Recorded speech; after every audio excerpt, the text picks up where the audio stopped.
So one of the big problems that you get with these kind of mountains of huge amounts of telemetry, such as, say, Bro data here. Bro is a deep packet inspection tool, and what this is doing is producing quite large amounts of data. In this instance, we're looking at getting a raw tap of a network and getting all of the HTTP and a few other types of data off of this as well.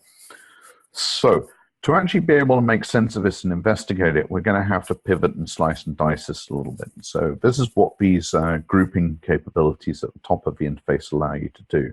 So instead of looking at this view, I might want to pivot into something like the destination address view.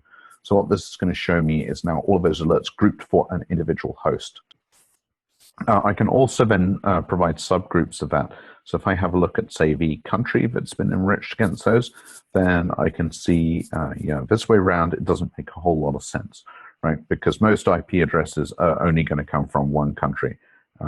If you have, it's possible to get multiple countries per IP address, but that's usually because things have changed and your data is not, your enrichment data is needs updating.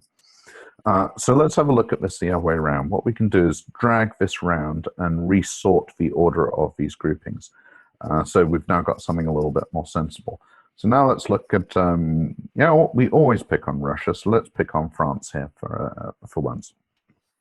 And you can now see all the IP destinations which are under France there. And I can drill down into those specific Bro items for just that host. So it's quite good for being able to start from quite a high level grouping and then group down until you get to the information that you're interested in. And again, I can add additional levels to this. And I think in this data set, most of these browsings come from a single host within the network.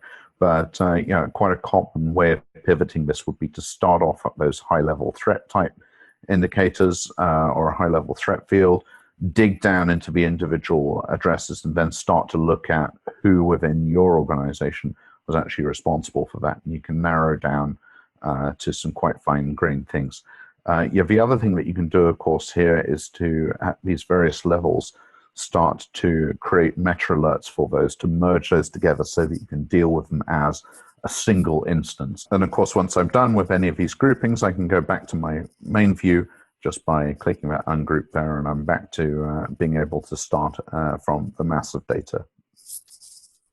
And of course, you've also got the interaction between this, the searching at the top, being able to filter stuff down as you have done as source type Bro, and then being able to run group bys and so on.